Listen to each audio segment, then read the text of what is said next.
Yesuslah bersabda, tinggallah padaku, aku pokok anggur, kamu rantingnya. Ini ku utus, wartakan sabdaku, warta sukacita dari Bapakku.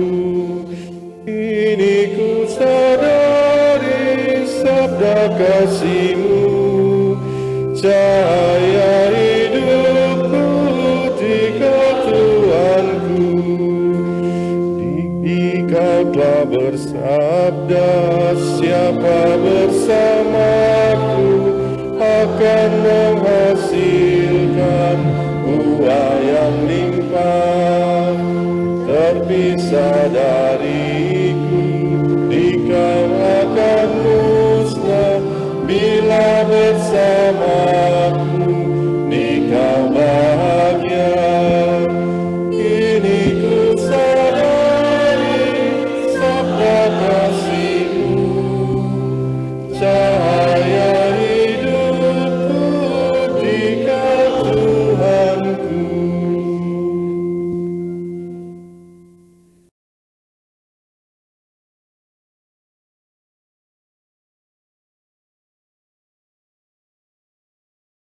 Dari Santo Agustinus.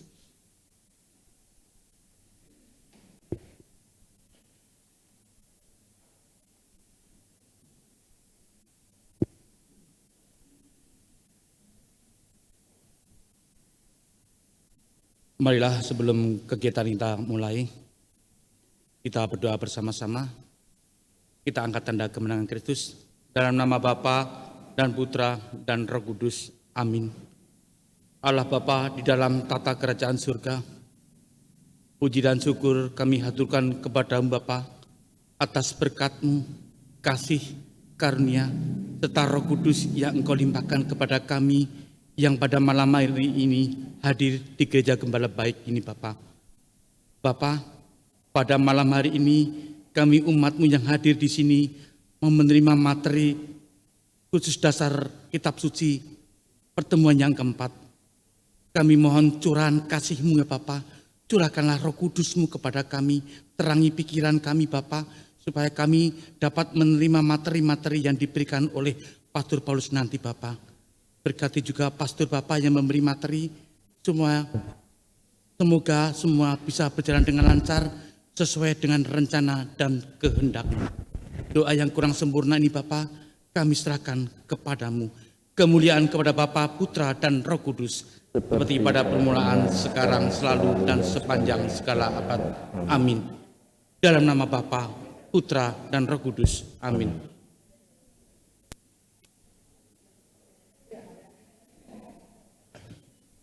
Terima kasih perwakilan dari Santo Agustinus yang telah memimpin doa ini. Untuk itu, waktu dan tempat saya serahkan sepenuhnya kepada Pastor Paulus Tony.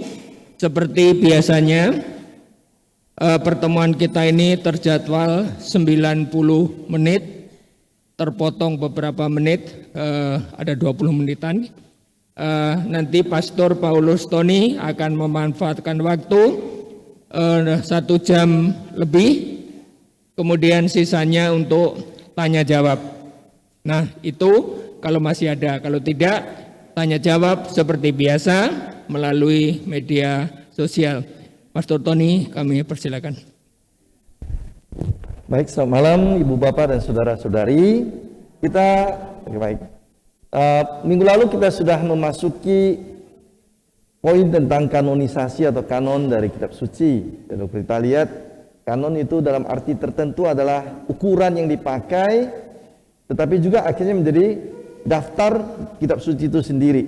Tadinya ukuran atau norma atau aturan kriteria untuk mengukur buku-buku mana yang menjadi kitab suci, dan sekarang akhirnya menjadi daftar kitab suci itu sendiri. Nah itu kanon artinya. Dan kita tahu juga bagaimana kriteria dari perjanjian lama dan kriteria dari perjanjian baru, sehingga buku-buku ini masuk dalam daftar perjanjian lama dan buku-buku ini masuk dalam daftar perjanjian baru. Nah, malam ini saya akan melanjutkan dengan poin yang kedua atau tema yang kedua tentang inspirasi kitab suci. Apa maksud dari kata inspirasi kitab suci itu sendiri?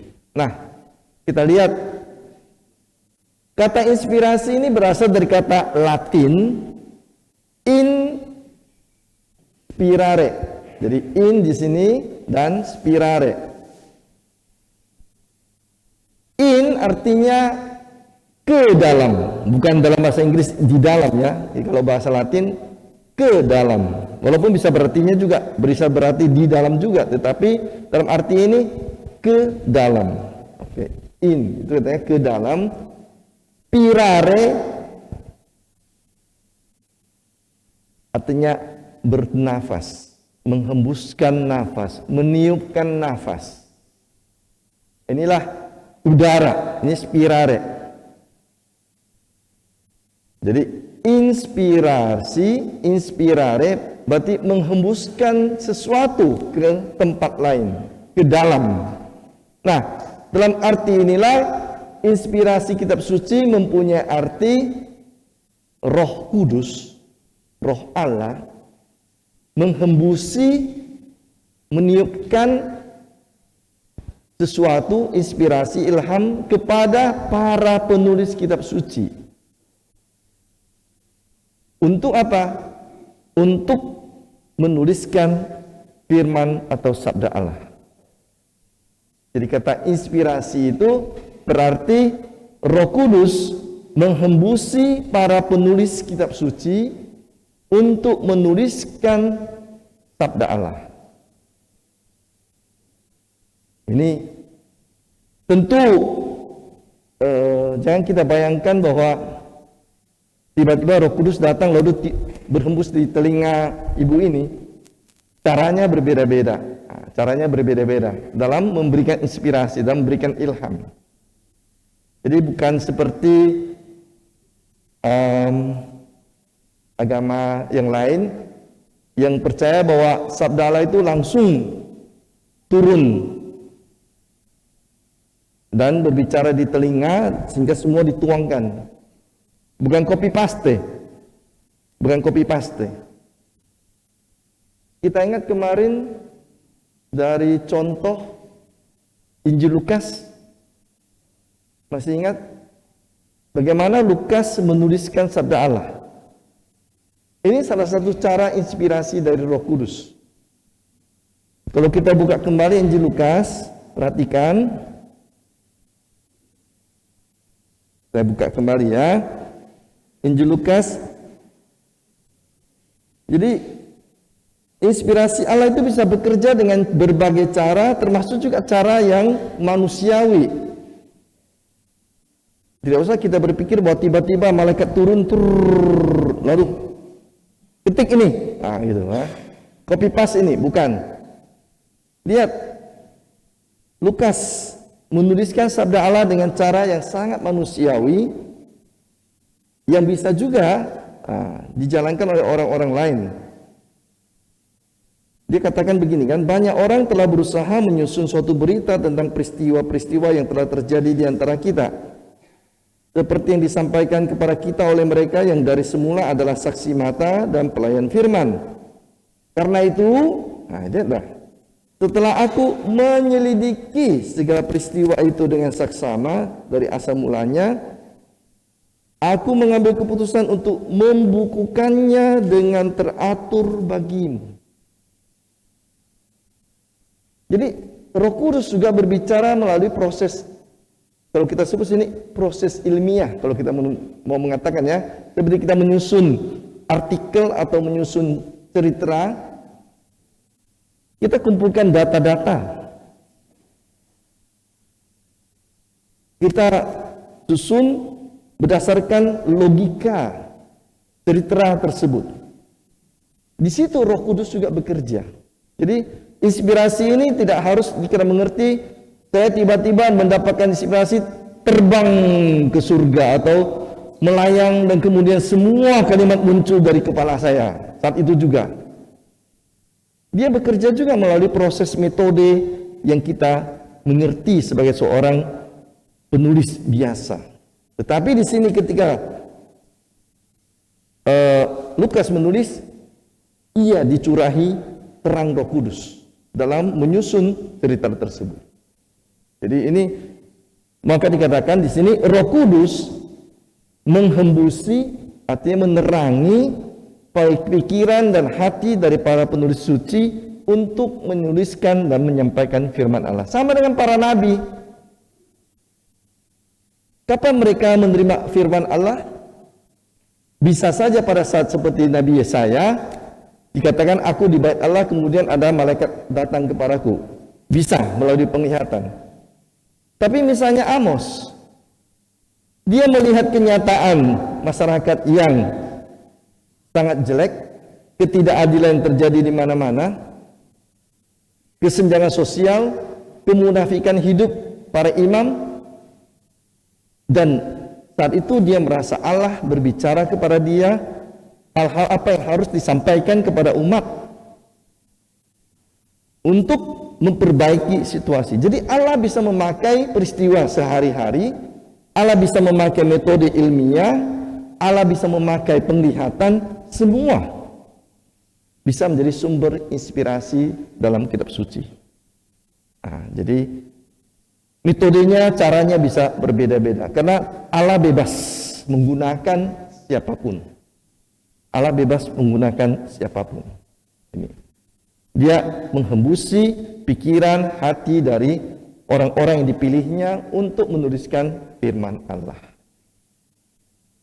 Nah, karena itu gereja menyadari dan mengakui bahwa teks-teks kitab suci kita, Alkitab kita ini adalah teks-teks yang datang dari Allah sendiri, adalah sabda Allah sendiri, tetapi ditulis oleh tangan-tangan manusia yang mendapatkan inspirasi oleh Roh Kudus, melalui Roh Kudus. Jadi kalau kita mau membuat semacam skema, Allah melalui Roh Kudus menerangi manusia dan hasilnya ialah sabda Allah. Gitu. Jadi sederhana sebenarnya kerja Allah. Dia memakai tangan-tangan manusia yang diterangi Roh Kudus untuk menghasilkan firman Allah yang tertulis di dalam Alkitab kita atau kitab suci kita ini. Inilah yang disebut dengan inspirasi Roh Kudus. Cukup jelas? Dan caranya bermacam-macam. Tadi saya katakan bisa melalui penglihatan seperti Yesaya, bisa melalui cara ilmiah seperti Lukas, bisa melalui kepekaan pengalaman dan hati terhadap pengalaman-pengalaman yang terjadi di masyarakat, dan orang menemukan bahwa di situ Allah sedang berbicara kepada dia sehingga ia bisa menyampaikan apa pesan Allah kepadanya. Nah, jadi tidak dibatasi hanya oleh satu metode atau satu cara. Allah itu serba bebas. Karena itu dia juga bisa menggunakan cara apapun bagi manusia untuk menyampaikan sabdanya. Oke. Nah, kita lihat dalam kitab suci sendiri ada beberapa teks yang berbicara memang tentang inspirasi atau ilham. Bahasa kita kadang-kadang kita pakai kata ilham juga. Hanya memang kalau ilham itu kadang-kadang kita menjadi terpengaruh dengan ilham seperti menulis novel gitu ya. Nah, bukan seperti itu. Tapi ini lebih pada, saya lebih suka memakai kata inspirasi karena memang itu lebih mempunyai unsur ilahinya. Apa dasar kitab suci yang pertama tentang inspirasi? Teks dari surat kedua Rasul Paulus kepada Timotius bab 3 ayat 16 sampai dengan 17. Ini teksnya. Bisa kita baca lebih jelas tulisannya.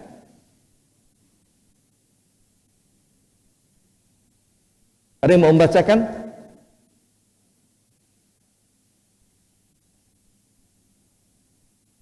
Silakan. Bisa baca dari kitab suci di tangannya atau di HP-nya. Jadi sekarang bukan lagi kitab suci, tapi juga menjadi HP suci, gadget suci.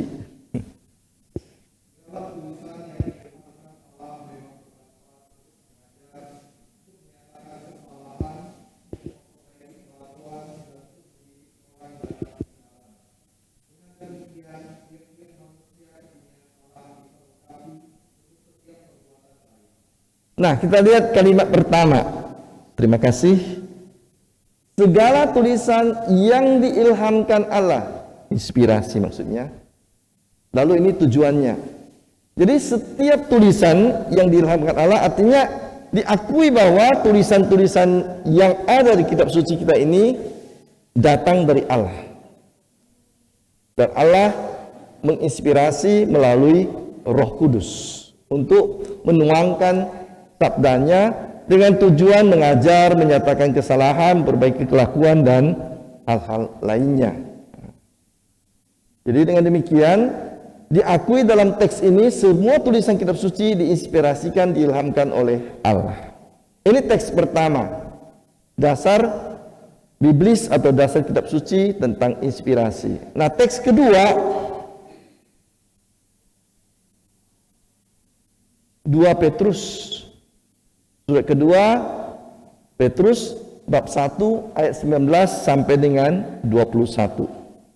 Nah.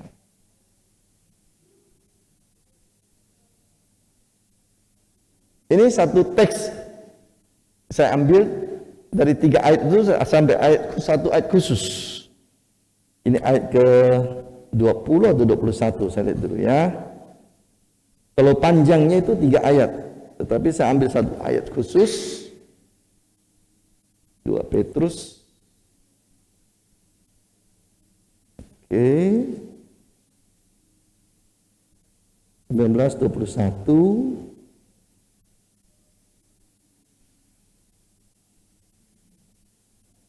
Ayat 20. Ayat 20 dan 21. Ayat 20 dan 21 ini yang dikutip.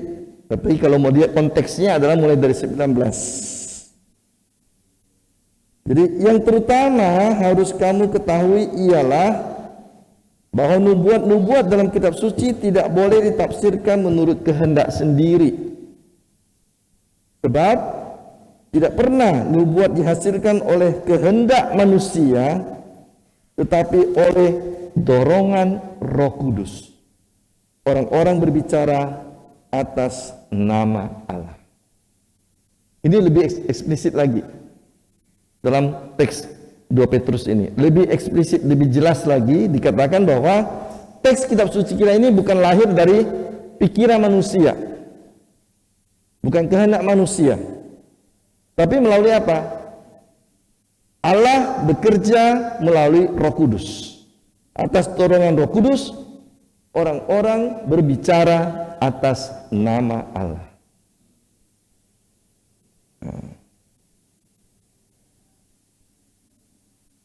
Ada pertanyaan saya sedikit. Mengapa di situ dikatakan atas dorongan Roh Kudus orang-orang berbicara atas nama Allah? Bukan atas dorongan Roh Kudus orang-orang menulis sabda Allah.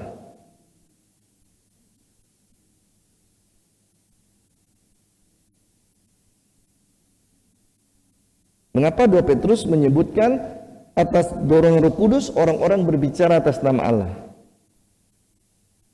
Bukan dikatakan atas dorongan Roh Kudus orang-orang menuliskan sabda Allah. Padahal ini kan teks tertulis nih.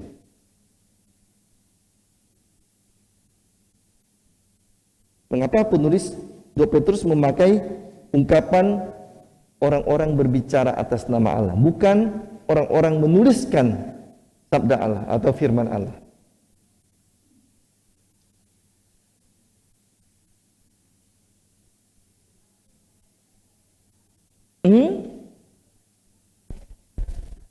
Kenapa disampaikan secara lisan? Mengapa tidak bisa ditulis?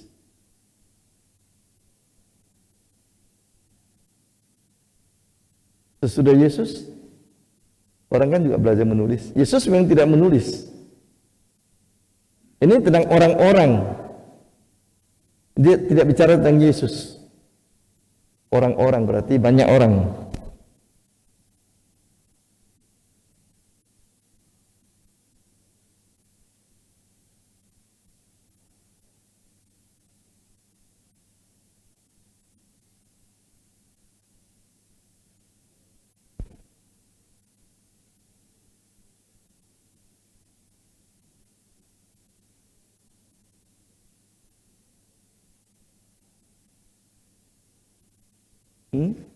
Masih ingat minggu lalu bagaimana proses terjadinya kitab suci baik perjanjian lama maupun perjanjian baru? Ayo. Bagaimana terjadinya kitab suci yang tertulis minggu lalu?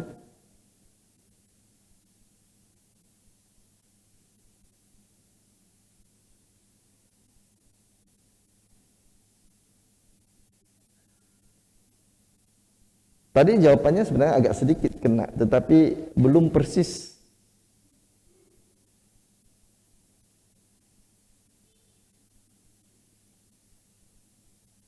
Kitab suci dimulai dengan tradisi lisan. Jadi tidak ada orang langsung, di perjanjian lama juga begitu ya, sekian ratus tahun orang bercerita, baru kemudian pelan-pelan orang menyampaikan dengan tulisan. Perjanjian baru juga begitu. Di awal orang seperti setelah Yesus meninggal, bangkit, naik ke surga, dan ketika para rasul mendapatkan Roh Kudus, Petrus dan kawan-kawannya tidak langsung mulai sibuk, tunggu dulu ya, kita mengarang dulu. Mari, pinjam laptop, komputer, kita ketik dulu. Ini sabda Allah, cerita Yesus. Setelah terima Roh Kudus, apa yang dibuat oleh Petrus? Langsung dia keluar dan berkhotbah. Jadi tidak ada cerita seperti kita, oke, kita nanti buat karangan artikel, kita masukkan majalah ini, majalah itu, supaya orang membaca. Tidak. Sabda Allah dari awal mula disampaikan selalu melalui tradisi pertama-tama adalah lisan. Baik perjanjian lama maupun perjanjian baru. Sehingga ketika 2 Petrus berbicara tentang Roh Kudus, dia pakai istilah orang-orang berbicara atas nama Allah. Karena inilah tradisi pertama karya Roh Kudus dalam para pengarang kitab suci. Melalui pewartaan lisan, mulut. Bukan tulisan. Baru belakangan pelan-pelan orang menuangkan apa yang telah diajarkan, apa yang telah diwartakan dalam bentuk rekaman tulisan-tulisan. Seperti Lukas, kalau kita baca tadi saya katakan, nah ini dia. Nampak kan, dan Lukas juga mengatakan demikian.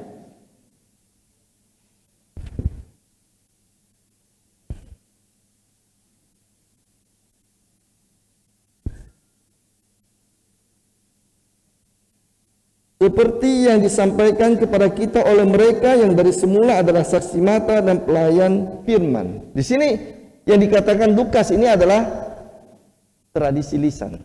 Saksi mata artinya para rasul.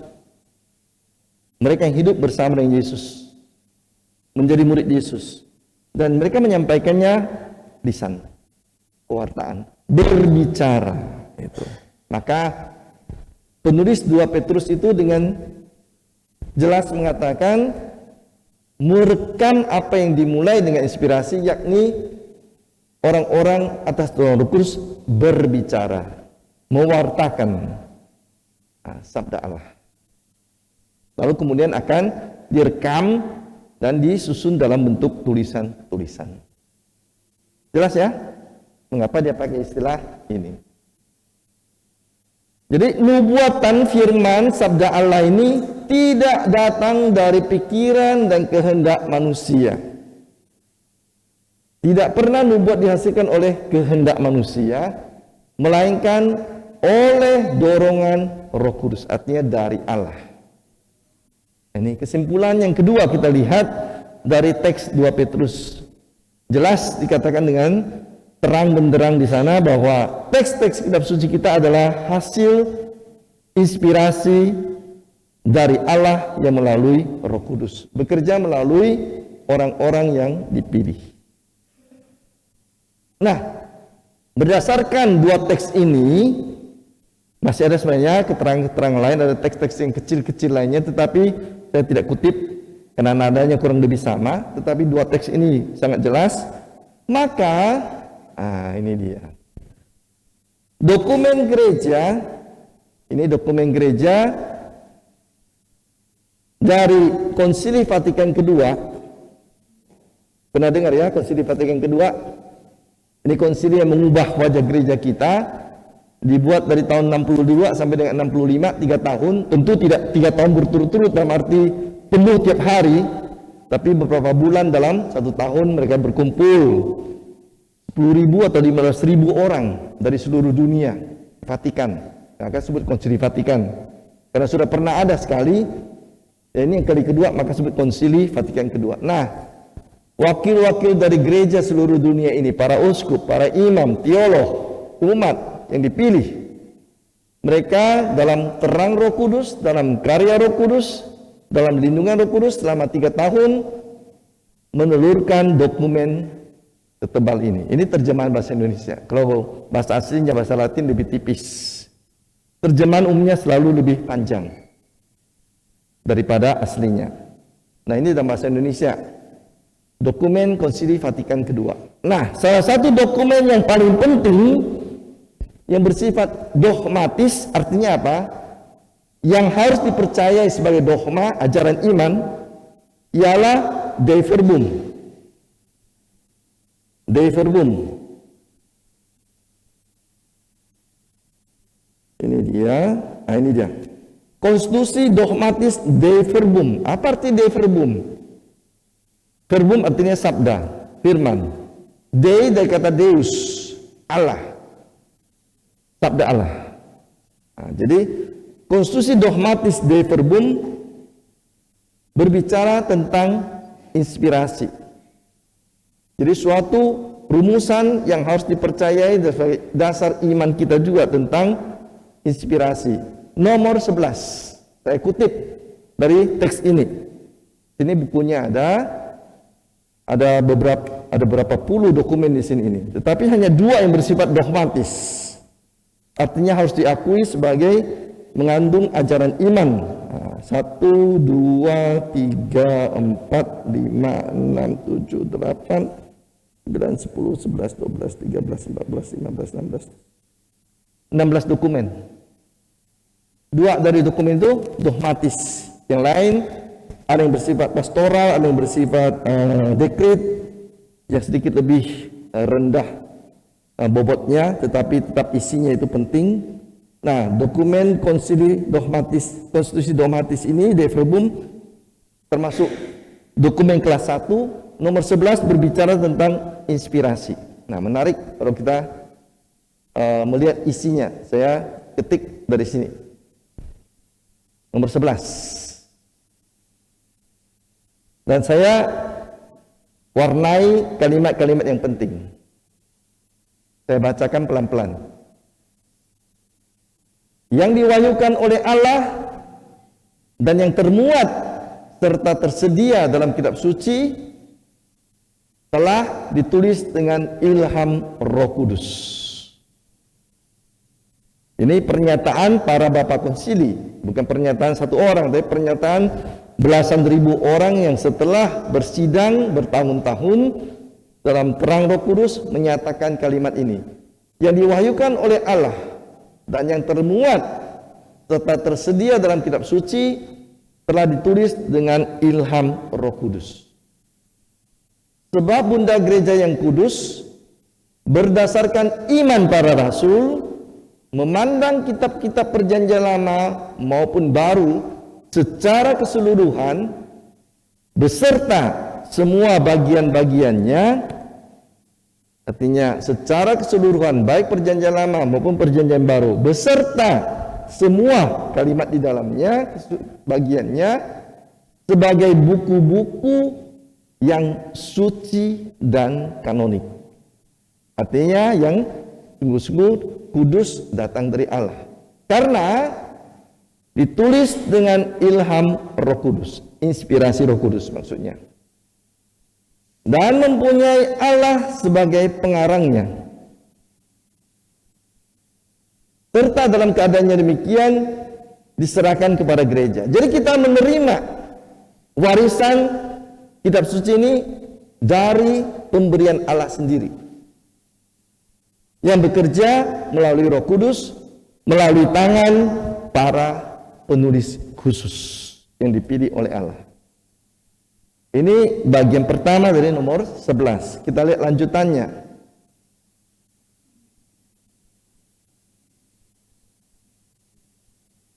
Akan tetapi dalam mengarang kitab-kitab suci itu, Allah memilih orang-orang yang digunakannya. Jadi Allah memilih orang-orang yang digunakannya. Sementara mereka memakai kecakapan dan kemampuan mereka sendiri, supaya sementara dia berkarya melalui dan dalam mereka. Bahasa Latin memang panjang. Jadi ini yang menerjemahkannya pun mencoba menerjemahkan bahasa Latin yang panjang itu. Banyak anak kalimat, 7 kalimat. Jadi supaya sementara dia, maksudnya Allah, berkarya melalui dalam dan melalui mereka, semua itu dan hanya itu yang dikehendakinya sendiri dituliskan oleh mereka sebagai pengarang yang sungguh-sungguh. Panjang ya kalimatnya ya. Tetapi kata-kata penting saya buat warna berbeda. Dalam kalimat ini artinya apa? Allah sumber sabda, firman. Ia memakai Roh Kudus, tetapi langsung Roh Kudus berbicara? Tidak. Roh Kudus memilih orang-orang yang digunakannya. Jadi Allah memilih orang-orang yang digunakannya, nanti manusia-manusia konkret yang hidup dengan kecakapan dan kemampuan mereka menuangkan sabda Allah. Nah, bukan. Jadi dengan demikian yang dituangkan oleh para penulis bukan kehendak mereka sendiri, seperti dikatakan oleh 2 Petrus, bukan kehendak mereka, pikiran mereka, tetapi pikiran dari Allah. Hanya memakai tangan-tangan manusia, sehingga mereka juga jadi pengarang yang sungguh-sungguh. Jadi dengan kata lain, oh masih ada satu kalimat lagi. Ada satu kalimat lagi. Nanti ini akan menjadi poin berikut. Oleh sebab itu, karena segala sesuatu yang dinyatakan oleh para pengarang yang diilhami atau hagiograf, maksudnya penulis suci, harus dipandang sebagai pernyataan Roh Kudus. Maka harus diakui bahwa buku-buku Alkitab mengajarkan dengan teguh dan setia serta tanpa kekeliruan kebenaran yang oleh Allah dikehendaki supaya dicantumkan dalam kitab-kitab suci demi keselamatan kita. Jadi dengan demikian kesimpulannya, karena ini sabda Allah, Allah yang bekerja melalui Roh Kudus dengan tangan-tangan manusia, apa yang dituangkan di sini berisi kebenaran. Berisi kebenaran yang harus diterima karena mengajarkan dengan teguh, setia dan tanpa keliru. Ya, kebenaran di sini tidak keliru. Kebenaran yang harus dipercaya. Ini maksud dari kalimat tersebut. Nah sekarang dengan kalimat yang 3 tadi yang panjang itu, 3 bagian yang panjang itu, kita mau menyimpulkan apa?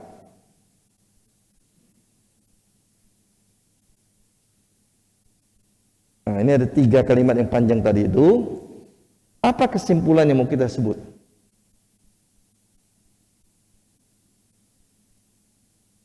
Kesimpulan pertama ialah, siapa pengarang kitab suci? Allah sendiri. Pengarang utamanya ialah Allah sendiri.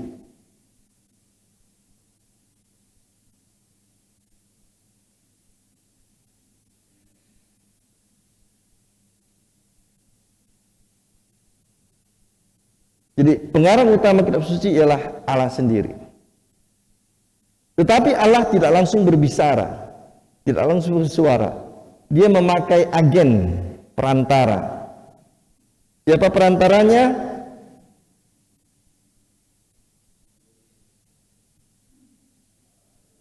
Sebelum penulis, ia memakai Roh Kudus untuk menerangi, membuka hati, mata, pikiran, dan hati dari yang ketiga, penulis kitab suci. Manusia-manusia konkret. Dan karena itu, setiap penulis kitab suci, manusia itu adalah penulis-penulis yang sungguh-sungguh. Karena mereka bekerja atas inspirasi dari Roh Kudus. Baik perjanjian lama maupun perjanjian baru. Karena dikatakan sini seluruh kitab suci, perjanjian lama, perjanjian baru beserta bagian-bagiannya tulisan kudus dan kanonik.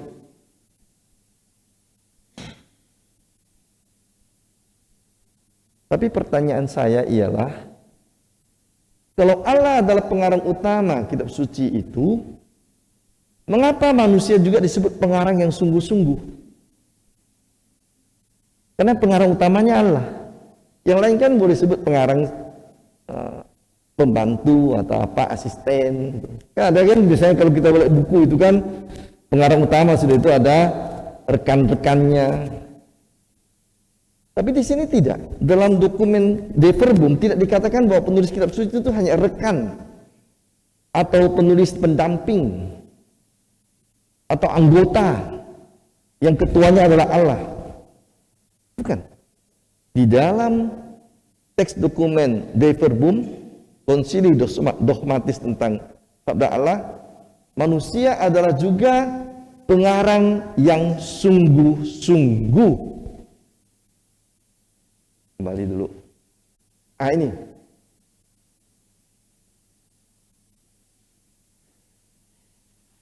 Bukan semacam anggota, asisten,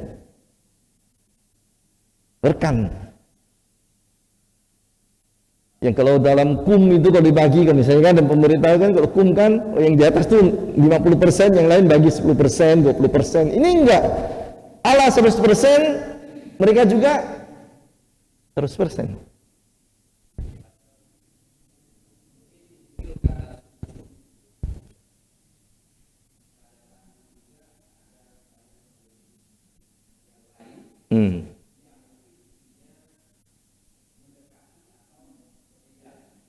Enggak, ini tidak dibandingkan dengan penulis apokrif.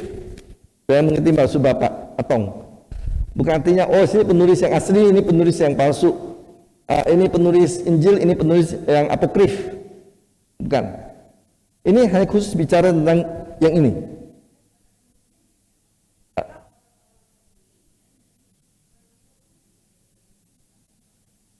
Tetapi mengapa disebutkan Allah pengarang utama? Iya, tetapi kalau memang pengarang utamanya Allah, yang lain tidak bisa menjadi pengarang utama juga loh. Sungguh-sungguh loh, artinya 100%, tidak berkurang. Roh Kudus bekerja benar, tetapi karya yang ditulis mereka itu karya yang dari Allah. Orang pilihan itu bisa punya banyak gradasi. Tidak mesti orang pilihan itu sama. Saya buat analogi ya, Kita ini semua orang pilihan Allah, kan itu. Semua orang Kristen adalah orang pilihan Allah, kan itu. Benar? Kita dibaptis, semua mendapatkan roh yang sama.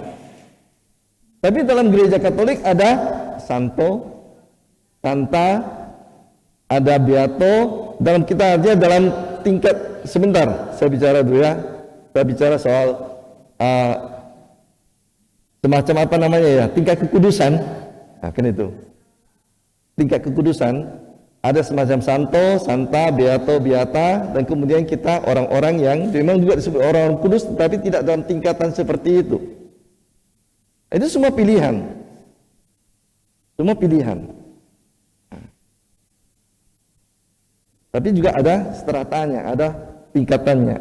Nah, sekarang ini Allah adalah pengarang utama. Tetapi mengapa manusia yang menulis kitab suci itu juga disebut pengarang yang sungguh-sungguh?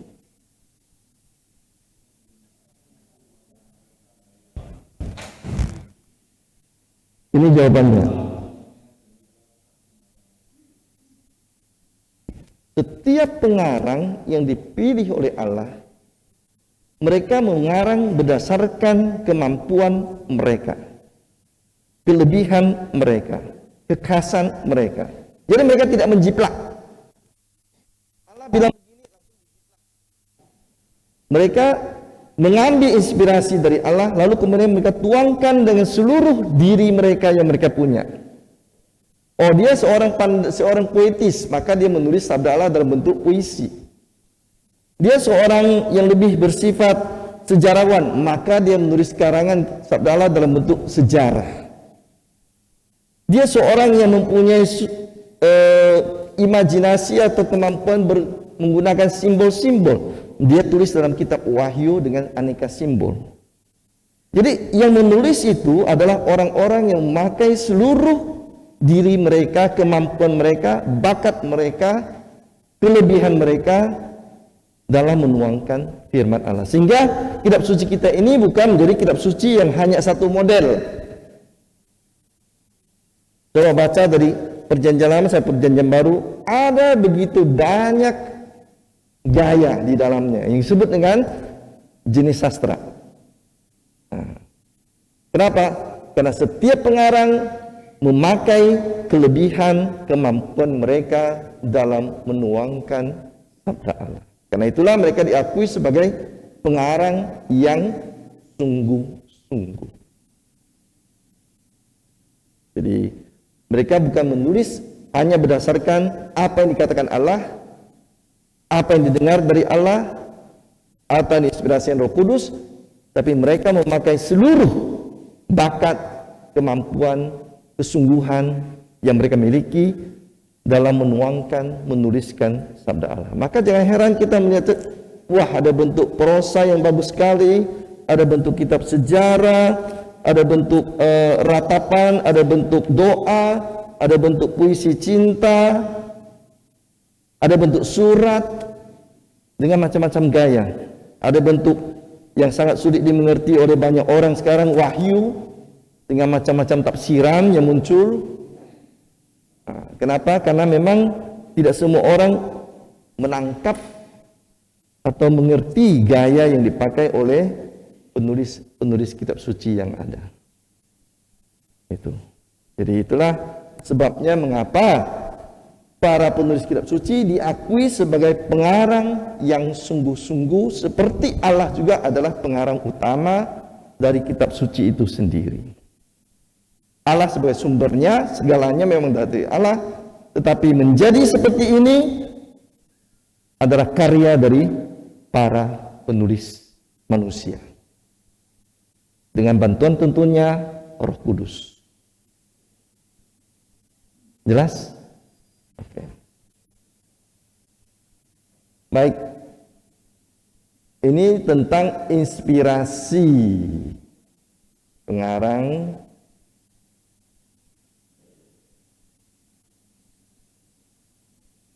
Nah, satu hal sebelum ini ekstra ini, tidak masuk di dalam tema besar, tetapi saya masukkan di dalamnya sedikit subtema atau bagian kecil dari tema inspirasi.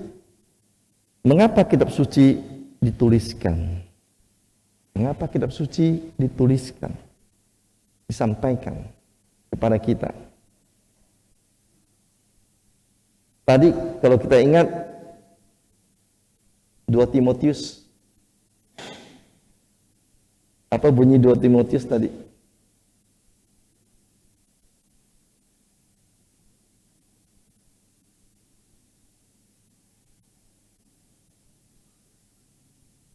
Kalau kita buka kembali dasar inspirasi kitab suci 2 Timotius 3 ayat 16-17.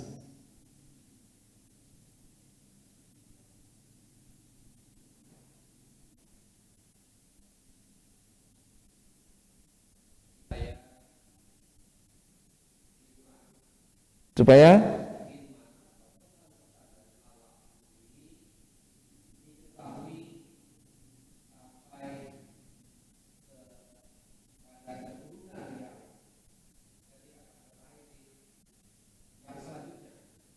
coba baca di Timotius.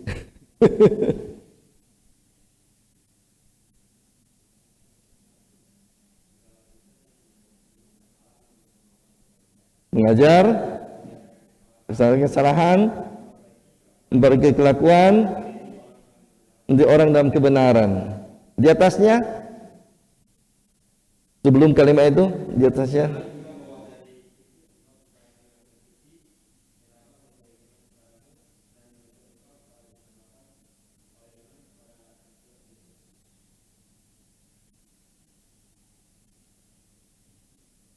di kitab suci disampaikan kepada kita melalui para penulis kitab suci atau melalui Roh Kudus dengan tujuan mengajarkan kebenaran secara teguh, setia, tanpa kekeliruan untuk menunjukkan hilang kelebihan ini.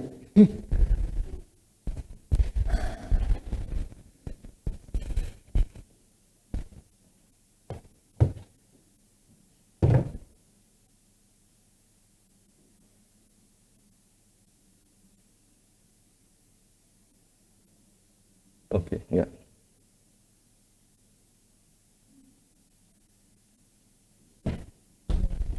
Enggak. Sebentar lagi. Oke, kembali dulu. Tempat dia sampai ke ujung, jadi sulit ditarik kembali ke depan. Nah, ini dia. Jadi mengajarkan kebenarannya, lalu menunjukkan kesalahan manusia, tentu kesalahan kita ya, bukan kesalahan dari mana. Memperbaiki kelakuan kita, mendidik manusia sesuai dengan kehendak Allah, di mana tercantum dalam perjanjian lama dan perjanjian baru. Dan kesimpulan yang terakhir ialah untuk keselamatan kita. Jadi kitab suci bukan untuk Allah memamerkan kehebatannya, bukan Allah memamerkan kejagoannya, tapi kitab suci sabda Allah disampaikan adalah untuk keselamatan manusia, keselamatan kita.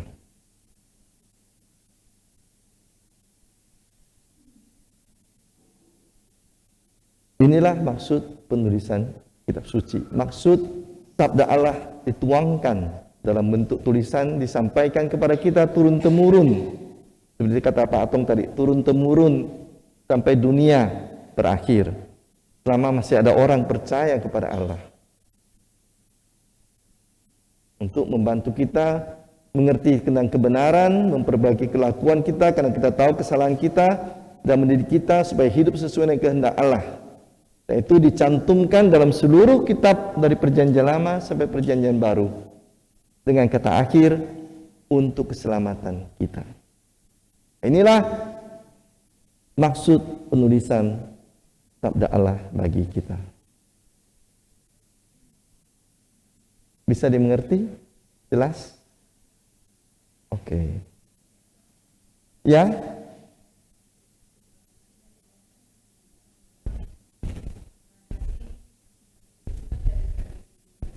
Ya, di awal.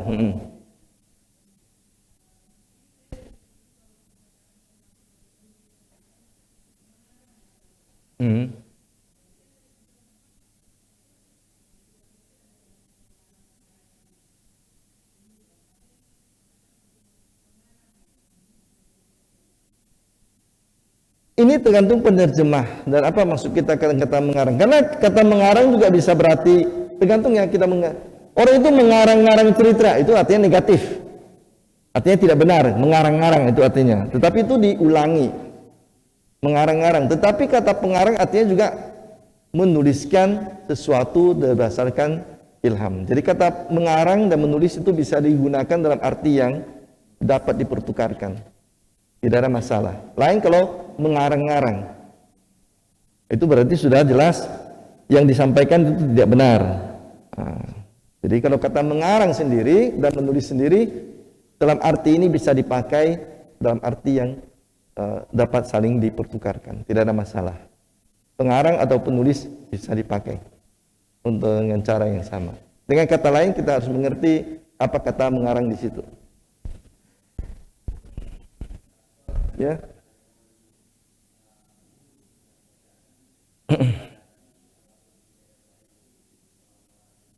Ya. Ya.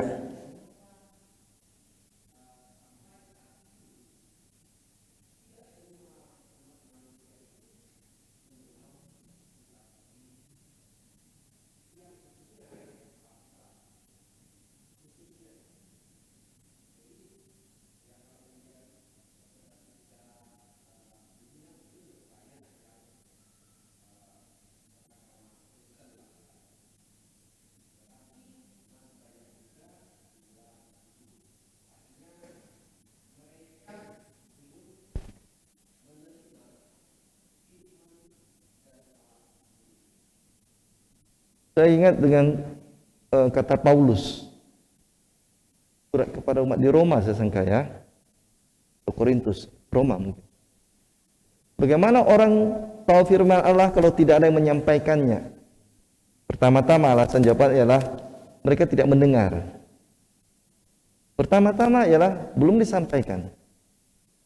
Itu. Artinya bagaimana orang bisa tahu tentang firman Allah, tentang Yesus, tentang gereja, tentang apa yang kita mengerti sekarang kalau tidak ada yang menyampaikan, tidak ada yang menjadi rasul untuk kelompok-kelompok seperti itu. Jadi dengan kata lain memang misi gereja tetap adalah misi untuk pewartaan. Itu harus tetap dijalankan, kan itu. Misi pewartaan tetap harus dijalankan. Kalaupun misi pewartaan dijalankan, kita berhadapan juga dengan manusia-manusia yang mempunyai kehendak bebas. Allah tidak pernah memaksa manusia, maka kita juga tidak bisa memaksa orang untuk mengikuti apa yang kita percayai. Pada akhirnya manusia yang menentukan sendiri jalan hidupnya. Jadi jangan katakan ini sudah takdir. Hanya dalam gereja Katolik dipercaya takdir, tapi hanya dengan satu arti. Apa itu? Allah mentakdirkan kita untuk diselamatkan. Tetapi apakah manusia mau menerima takdir tersebut? Itu kebebasan manusia. Nah, itu takdir dalam agama Katolik ya. Beda dengan kepercayaan lain. Ada yang mengatakan takdir, kalau sudah sakit ini takdir, kalau kecelakaan ini takdir. Itu pengertian yang lain. Kita tidak berbicara di situ. Kita berbicara tentang takdir dalam iman Katolik ialah kita ditakdirkan untuk diselamatkan oleh Allah, diselamatkan oleh Yesus. Tapi apakah manusia mau menjalani, menerima takdir tersebut? Itu kebebasan manusia.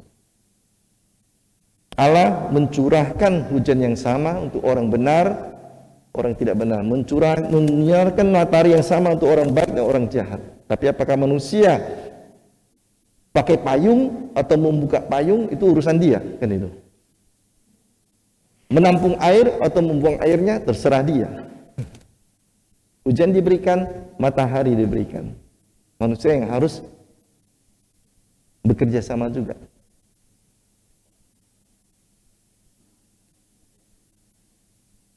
Baik. Nah, kalau tidak, saya akan masuk ke dalam tema kedua.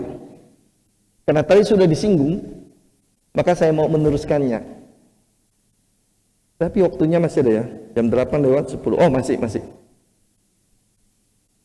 Kita mau bicara tentang kebenaran kitab suci.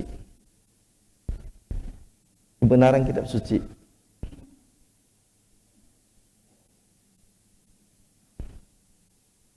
Baik, terima kasih. Apa artinya kebenaran kitab suci? Kitab suci selalu benar. Tadi dikatakan dalam teks De Verbum itu. Nanti saya kutip kembali teks tersebut. Nah, ini dia. Dari verbum nomor 11, saya kutip kembali. Oleh sebab itu, karena segala sesuatu ini dinyatakan oleh para pengarang yang diilhami atau hagiograf harus dipandang sebagai pernyataan Roh Kudus, maka harus diakui bahwa kitab buku-buku Alkitab mengajarkan dengan teguh dan setia dan tanpa kekeliruan. Ini yang menarik kata ini, tanpa kekeliruan, kebenaran yang oleh Allah dikehendaki supaya dicantumkan dalam kitab suci demi keselamatan kita. Ini tadi saya kutip kembali di bagian akhir maksud penulisan kitab suci, demi keselamatan kita. Nah, apa maksudnya sini? Kebenaran yang diajarkan tanpa kekeliruan. Yang kata lain, kebenaran kitab suci ini tidak dapat keliru.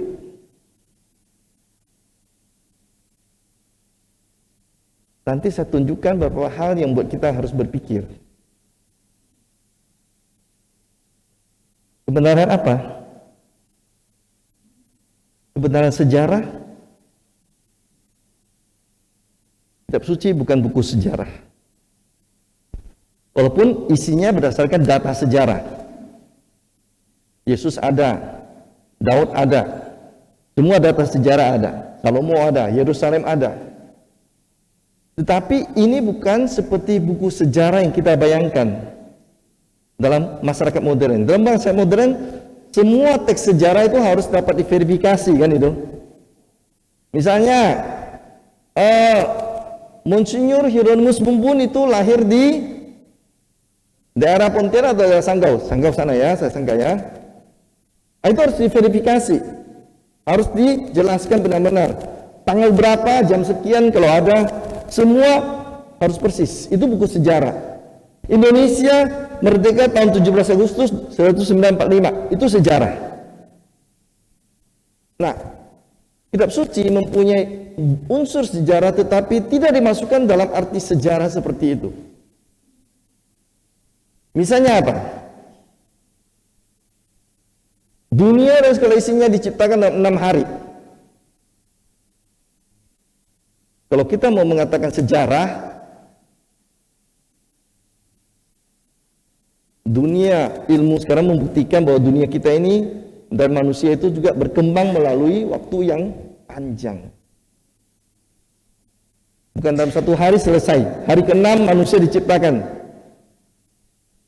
Nah, itu sejarah kalau mau mengatakan itu. Tadi ternyata dari penggalian arkeologi badan manusia ternyata, manusia rupanya mengalami proses yang cukup panjang sampai seperti kita sekarang. Nah, kita harus mengakui bahwa itu kenyataan sejarah arkeologi. Tetapi kitab suci mempunyai makna lain dari kata sejarah itu. Dia mempunyai data sejarah tetapi tidak mau bicara seperti sejarah yang kita mengerti maksud kita. Segalanya harus persis, jam, detik, waktu, tempat. Bukan itu maksud dari kitab suci. Lalu kebenaran apa lagi? Kebenaran silsilah manusia. Coba lihat Matius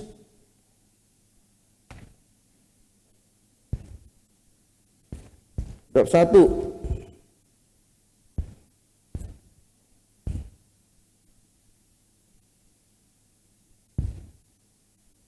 Matius bab 1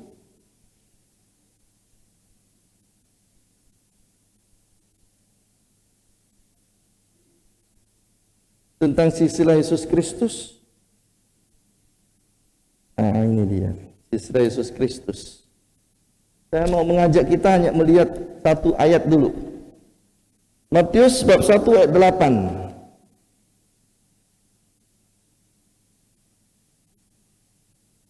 Nah, ada yang mau membacakan satu ayat itu saja?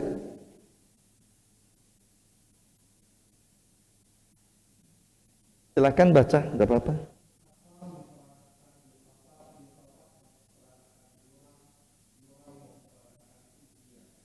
Nah, kalimat terakhir.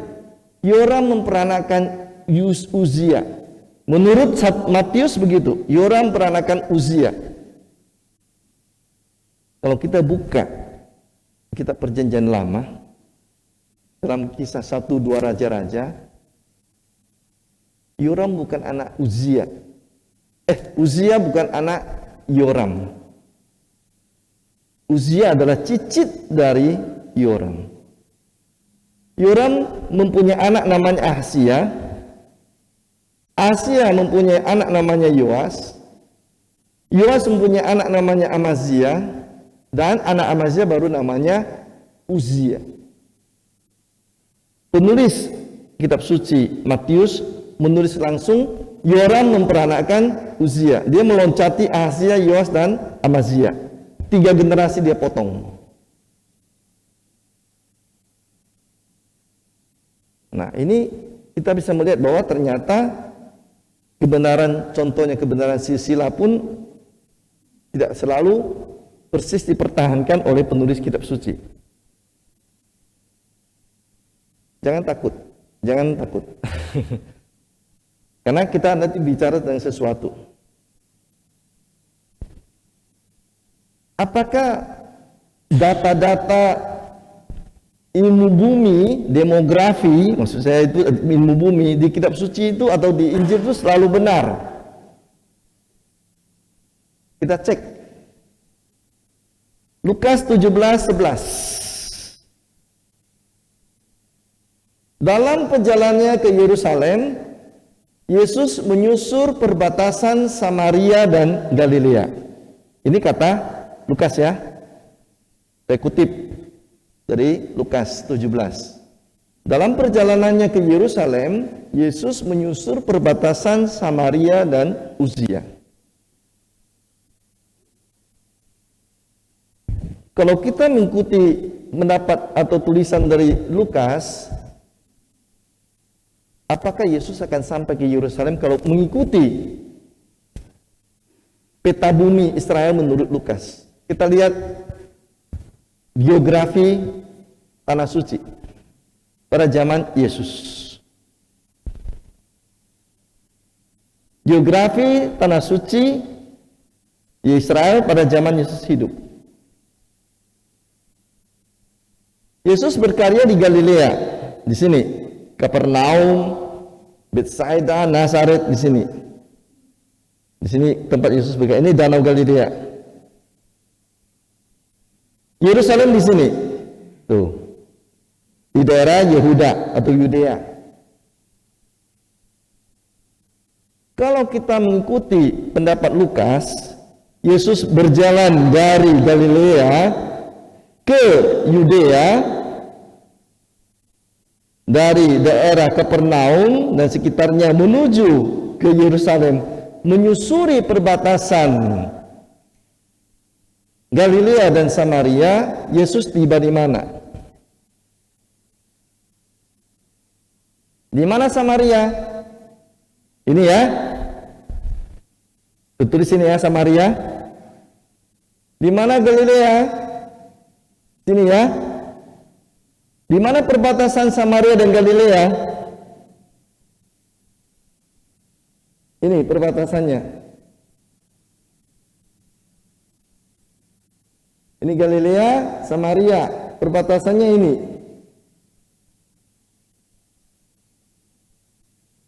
Nah, kalau kita ikuti peta tanah suci menurut Lukas, Yesus mau ke Yerusalem, menyusuri perbatasan Galilea dan Samaria, maka apa yang terjadi? Kalau dia ke barat, dia sampai ke laut, tenggelam. Masuk laut tengah. Masuk laut. Kalau dia ke timur, dia sampainya ke Tiongkok, ke Jepang.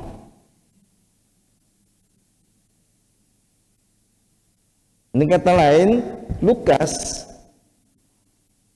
kurang paham geografi tanah suci. Dia bukan orang Israel. Lukas orang dari daerah Yunani, daerah sana, Asia Kecil. Dia bayangkan Galilea dan Samaria bukan begini. Dia bayangkan Galilea di kiri, Samaria di kanan. Bukan begini. Tapi sebelah sini Galilea, sebelah sini Samaria, atau sebelah sini Galilea, sebelah sini Samaria. Dan kalau memang begitu, benarlah Yesus bisa datang dari sana menyusup perbatasan sampai ke Yerusalem. Tetapi kenyataannya ialah peta Israel adalah lapis 3, lapis Surabaya. 1, 2, 3. Galilea, Samaria, Yudea. Dan disinilah, di Yudea inilah Yerusalem.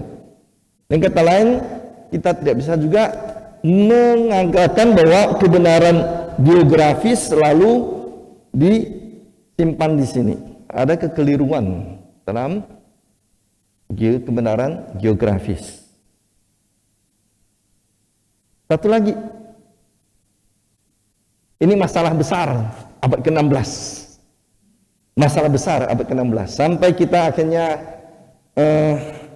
tempatlah gereja direndahkan oleh orang, dikutuk oleh orang, boleh katakan juga ya, dicela oleh orang.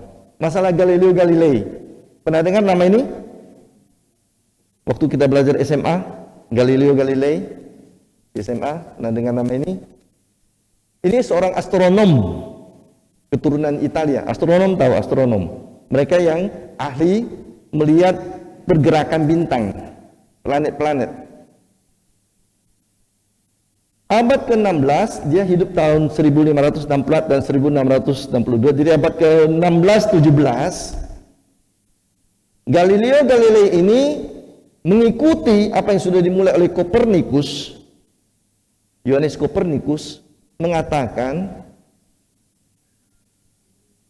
bukan bumi menjadi pusat tata surya kita, tetapi matahari. Bukan bumi yang menjadi pusat tata surya kita, tetapi matahari. Tetapi apa yang terjadi? Saat itu gereja mempertahankan bumi sebagai pusat, matahari yang mengelilingi bumi. Alasannya ialah Yosua bab 10 ayat 12-13. Kitab suci, dipakai kitab suci oleh gereja. Yosua 10, 12, 13. Dan kalau kita baca, Yosua atau ia waktu itu, Yosua berkata kepada orang Israel, di dalam orang Israel, matahari berhentilah di atas Gibeon. Dia sedang berperang ya. Orang Israel sedang berperang dengan bangsa Amori. Nah, lalu dia katakan begini, matahari berhentilah di atas Gibeon dan engkau bulan. Jadi waktu itu bulan dan matahari muncul sekaligus ya.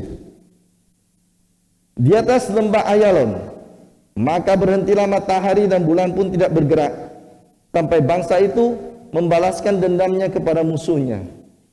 Matahari tidak bergerak di tengah langit dan lambat-lambat terbenam kira-kira sehari penuh. Nah, gereja Katolik waktu itu memakai teks itu mengatakan matahari yang mengitari bumi. Dia yang bergerak. Itu kan jelas dari timur. Mana timur? Timur dari sana ya. Sana barat. Lihat kok jelas sekali. Kita nggak bergerak kok, matahari yang bergerak. Dan didukung pula oleh kitab suci kan itu. Disuruh matahari berhenti, berarti matahari yang bergerak. Dan sampai akhirnya Galileo Galilei sempat diekskomunikasi oleh gereja karena mengajar ajaran sesat. Menurut gereja ajaran sesat. Kitab suci mengatakan matahari yang berjalan, bukan bumi yang berjalan. Dan sekarang kita tahu bahwa ternyata memang pendapat Galileo yang benar kan itu. Berdasarkan sebenarnya bukan dia yang memulainya, Kopernikus yang memulai, tapi kemudian dia mempopulerkannya. Dan dia yang kena getah. Dan sekarang kita tahu bahwa setelah manusia mempunyai satelit, setelah bisa mengirim roket ke atas, baru kelihatan bahwa ternyata memang kita mengelilingi matahari. Dan mengapa matahari bisa berputar, bergerak? Kenapa? Karena bumi berputar pada porosnya. Sambil mengelilingi matahari, bumi berputar terus. Jadi kelihatan kita melihat seolah-olah matahari yang bergerak, padahal kita yang bergerak terus gitu kan. Hanya karena begitu pelan, kita tidak merasa bahwa kita sedang di bumi yang sedang berputar. Coba kalau buminya putarnya cepat, hilang semua, terbang. Bukan pusing, kita hilang semua. Sama dengan coba ada barang kita tempel di balon kan, atau di bola, begitu kita putar, langsung balonnya terpental. Sentripetal itu kan gaya itu. Jadi kan bumi ini berputar sesuai dengan yang sudah diatur, sehingga kita tidak merasa bahwa kita ini tiap saat ini berputar-putar terus nih. Apalagi kita yang di tas apa namanya ini di Katulistiwa ini, barang kita sebenarnya begini terus nih. Ya barang kita ini begini loh. Ya jatuhnya itu gampang. Karena dia berputar maka kita bisa ditarik. Nah, ada gravitasi bumi itu. Nah ini juga kita lihat ternyata kita tidak bisa bicara tentang kebenaran astronomi. Lalu pertanyaan kita, kebenaran kitab suci apa yang tak keliru itu? Karena bisa keliru sedikit dalam silsilah, bisa keliru sedikit tentang geografi, bisa keliru juga banyak, bukan sedikit ini, banyak loh, sampai ada kasus dulu dengan kita sampai mengeluarkan ekskomunikasi, baru kemudian gereja memang minta maaf karena tahu salah kan itu astronomi. Jadi kebenaran apa kitab suci yang tidak dapat keliru, yang diajarkan dengan setia, dengan benar. Nah sekarang sebelum kita sampai ke sana, kita harus tahu dulu ada 3 hal yang harus diperhitungkan ketika kita bicara tentang kitab suci atau kebenaran kitab suci. Yang pertama, ini dia.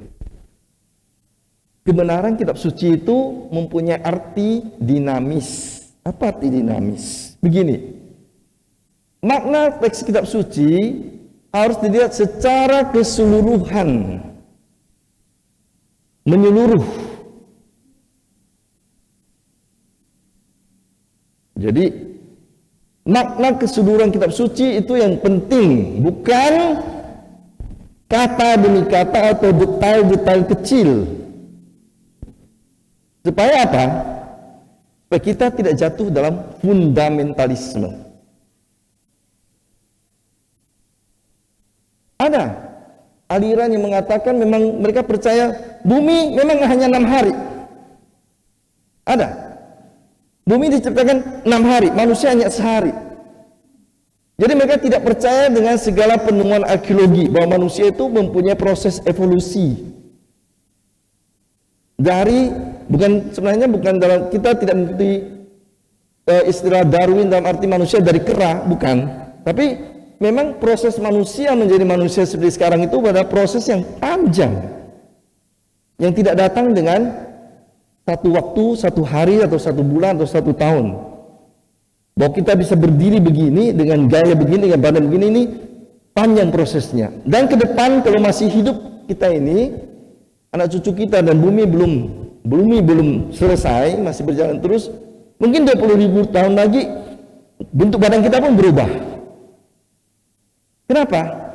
Karena cara hidup kita berubah, peralatan yang kita pakai berubah.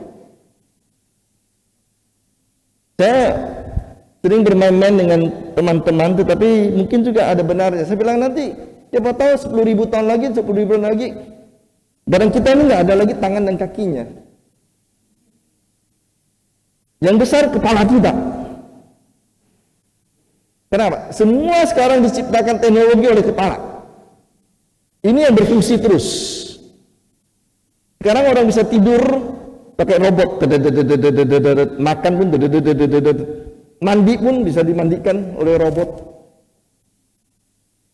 Siapa tahu lagi ke depan kita tak usah lagi naik sepeda motor atau mobil mau kemana-mana. Diciptakan tabung. Tekan. Saya mau ke Jakarta. Masuk ke tabung. Muncul di sana. Bisa. Teknologi memungkinkan. Sekarang mereka sudah berhasil menciptakan, memindahkan benda 3 dimensi dengan komputer, tapi masih benda mati. Artinya ada alat kecil, masukkan alat tertentu dengan komputer, nanti muncul di situ. Benda bisa, manusia mungkin belum, karena masih perlu tahap apa? Karena bukan manusia, bukan hanya benda kan? Nanti badan kita yang terbang, jiwa kita kemana nanti? Ikut enggak kan itu? Bahaya itu. Supaya jangan hilang juga nanti badan terbang, jiwanya melayang-layang tempat lain. Salah masuk ke badan orang kan susah. Tetapi artinya sebagai kemungkinan, itu mungkin bahwa kita bisa berpindah tanpa harus lagi macam-macam mengurus PCR, beli tiket, pesan taksi, Grab, minta orang antar ke airport. Jadi nanti tak usah takut pesawat nanti jatuh gitu ya. Nah, ini apa? Semua bisa dari tempat khusus, tinggal lapor saya mau pindah atau saya pergi ke Amerika, US, bayar, bisa nggak perlu lagi. Jadi maksud saya begini, badan kita ini pun pasti ada evolusinya suatu saat. Kenapa? Karena cara hidup kita berubah. Jari kita ini nanti pelan-pelan ini banyak nanti segitiganya ini, bukan lagi bulat nanti ini. Sekian tahun ke depan atau sekian puluh ribu tahun ke depan ini nanti bulat lagi. Kenapa? Ini tiap hari menekan terus. WhatsApp. Jadi maksud saya begitu. Jadi kalau manusia badannya itu berubah, itu sesuatu yang sangat logis. Allah menciptakan juga berdasarkan pengetahuan ilmu bumi. Allah menciptakan juga ilmu bagi kita. Jadi saya katakan seperti fundamentalisme ini, kalau ketika manusia harus menafsirkan kata demi kata bahwa itulah yang demikian tertulis, maka ini bahaya tadi. Membaca kehilangan kemampuan mengerti jenis sastra. Banyak penulis kitab suci menulis dengan bahasa-bahasa khusus yang memang mungkin lebih dimengerti pada saat itu ditulis, pada zaman ditulis. Ketika kita mencoba untuk membaca dengan kacamata kita, kadang-kadang kita salah. Itulah kadang-kadang kita perlu mempelajari jenis sastra. Terutama kalau kalau semua masih bertahan mempelajari kitab Wahyu, menarik sekali. Ada hewan yang matanya 7, tanduknya 7, kepalanya 10, matanya 3 dan seterusnya. Nah, kalau fundamentalisme akan mengatakan memang ada hewan seperti itu apa? Ditulis di kitab suci. Nah, itu. Ada yang hidup 1000 tahun. Itu semua bahasa simbolis.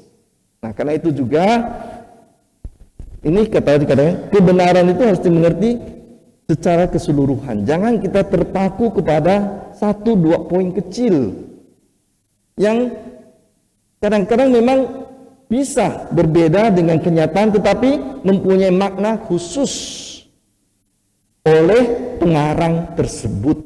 Nah, ini dia. Mengapa Matius memotong generasi 5 menjadi 2? Mengapa Matius? Bukan Matius tidak tahu sejarah ya. Dia tahu sejarah. Mengapa dia potong dari Yoram usia yang dari 3 orang lagi menjadi 5 generasi menjadi 2 generasi? Karena Matius berbicara tentang silsilah yang teratur. 14 generasi, 14 generasi, 14 generasi. Kalau dia ikuti benar-benar silsilah itu, nanti ada yang 17 generasi di tengah. Tidak cocok dengan skema teologi Matius. Nah, jadi Matius menulis silsilah itu punya skema teologi tertentu. Apa itu? Dia buat teratur 14, 14, 14. 14 adalah 2 kali 7. 2 kali 7.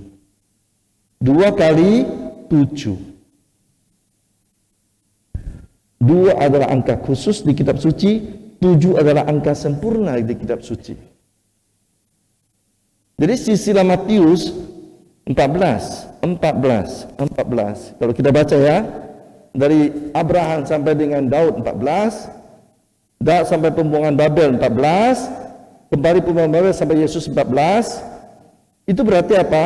Arah Allah merencanakan keselamatan kita secara teratur sejak dari awal. Itu maksud Matius. Maka dia terpaksa harus memotong sedikit. Jadi bukan maksud dia mengubah sejarah, tapi maksud dia ialah sejarah keselamatan kita sungguh-sungguh direncanakan Allah secara teratur sejak dari awal.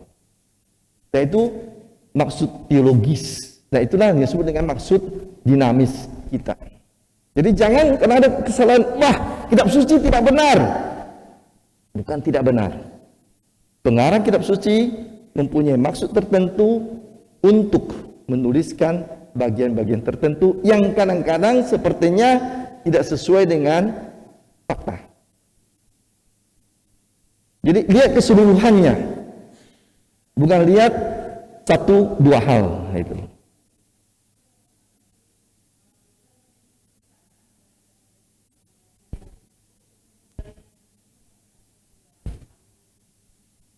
Bahkan yang kalau kita baca perjanjian lama ada 900 tahun, Metusela 980 tahun gitu ya. Maka ada kemungkinan apa? Cara orang dulu menghitung 1 tahun berbeda dengan cara kita. Gitu ya. Artinya yang sebut 1 tahun 365 hari mungkin untuk orang dulu berbeda caranya. Kita tidak tahu kalender yang dipakai, bayangkanlah ini sekian ribu tahun yang lalu kan itu. Di mana cara kita berpikir tentang bumi ini sudah berbeda. Perhitungan Masehi kita kan setelah Yesus lahir. Ini kan sebelum Yesus lahir, mereka punya cara tersendiri. Kemungkinan itu. Kedua, angka-angka itu juga punya angka simbolis yang kita belum mengerti. Karena kita mendapatkan teks yang sudah ada. Demikian. Dan kita harus mengakui bahwa ada hal-hal tertentu yang belum kita pahami sungguh-sungguh dari angka-angka tertentu. Tetapi kita dapatkan. Maka kita memang sebagai orang yang setia kepada sabda Allah kita tuliskan. Tetapi kita mungkin suatu saat, karena setiap tahun dunia kitab suci itu belum selesai. Selalu ada kemungkinan penemuan-penemuan baru dari teks-teks kuno. Nah,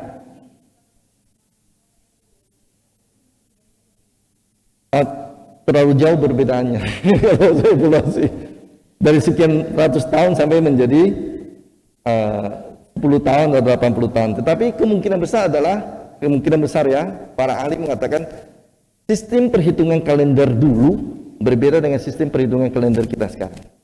Itu. Lalu kemungkinan kedua ialah kita belum tahu apakah makna angka-angka itu punya makna simbolis tertentu. Jadi kita biarkan terbuka dulu. Karena dalam kitab suci kita jangan terlalu cepat mengatakan ini. Karena ada banyak penemuan kadang-kadang yang baru yang bisa membantu kita untuk mengerti teks-teks yang lama. Jadi dunia kitab suci itu dunia yang berkembang. Dan para ahli kitab suci itu tidak pernah mengatakan pada diri mereka sendiri harus pasti demikian. Itu bahaya. Karena kita berhubungan dengan sabda Allah dan teks kuno yang sudah terpisah dari kita 2000-3000 tahun yang lalu. Jadi kita kalau misalnya belum mengerti, mengakui saya belum mengerti. Tetapi sabda Allah ini kita percaya ada sesuatu yang baik. Tetapi memang kita belum bisa mengerti, menerangkan dengan lengkap. Harus kita katakan juga demikian. Jadi itu bisa saya jawab. Mengapa ada sekian ratus tahun usia orang dulu 800, 900, 700, kita sekarang hanya 10, 70, 80. Nah itu. Jadi ada sesuatu yang memang kita masih harus hati-hati di situ. Jadi tidak mau mengklaim bahwa saya tahu segala-galanya atau kita sudah tahu segala-galanya. Dunia kitab suci adalah dunia orang yang harus berpikir terbuka. Tidak boleh langsung mengklaim kebenaran untuk dirinya sendiri. Baik, itu satu. Jadi ini ya, jadi jangan jatuh pada fundamentalisme atau mempersoalkan hal-hal kecil, karena di dalam penulisan kitab suci banyak pengarang memakai maksud-maksud tertentu dan kadang-kadang mereka memodifikasi tertentu dengan tujuan teologisnya. Oke. Itu pertama. Jadi Allah mewahyukan sejarah keselamatan, bukan Allah mau mengatakan fakta A, B, C, D, E, gitu ya. Tapi sejarah keselamatan melalui sejarah manusia. Yang kedua, tadi sudah disinggung, jangan menafsirkan teks kuno dari kacamata orang modern. Jadi kita harus mengerti konteks. Yang kata lain, kita harus mengerti konteks penulis, cara pikir penulis, budaya penulis. Tak usah jauh-jauh, budaya kita dan budaya barat saja berbeda. Kalau kita memakai kalimat membanting tulang memeras keringat, gitu ya, itu kan ungkapan kita. Orang barat kan pasti bingung, diterjemahkannya ke bahasa Inggris, membanting tulang, through the bones, memeras keringat, squeeze, sweat. Yang membacanya itu bingung apa maksudnya itu. Through the bones and squeeze, sweat. Tak bisa. Kenapa? Ungkapan, budaya, cara pikir berbeda. Atau seperti orang Inggris mengatakan, it rains like cats and dogs. It rains like cats and dogs. Kalau kita terjemahkan bahasa Indonesia, hujan seperti anjing dan kucing. Nah maksudnya itu. Nah kalau kita terjemahkan begitu saja dengan cara pikir kita, kalimat ini tidak punya makna. Hujan seperti kucing dan anjing. Apa hubungannya hujan dengan kucing dan anjing?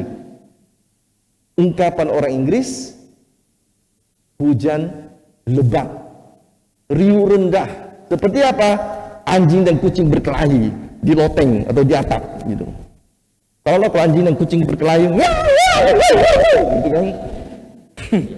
Ributnya itu bukan main itu. Nah, jadi hujan lebat di mana atap kita itu seperti ditimpa oleh air sehingga suara kita pun tidak bisa kita dengar. Itu kan budaya, cara pikir, ungkapan-ungkapan. Nah, sama.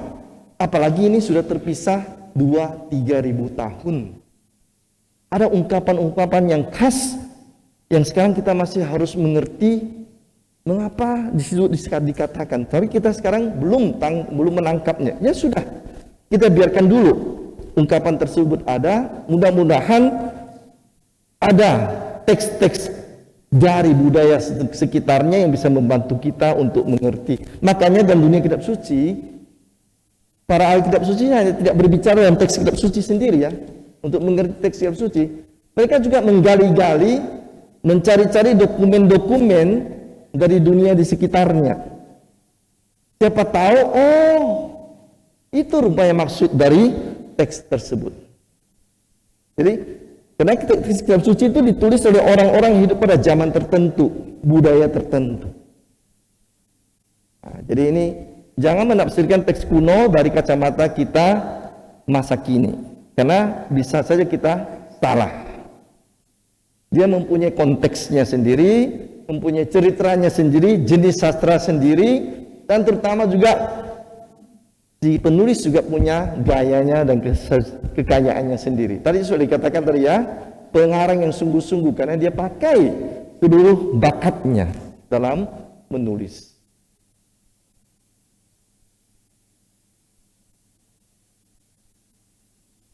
Dan yang ketiga, kalau kita mau mengerti tentang kebenaran kitab suci, hendaklah kita mempunyai kebijaksanaan untuk mengerti apa yang penting dan apa yang hanya berisi hiasan atau pinggiran.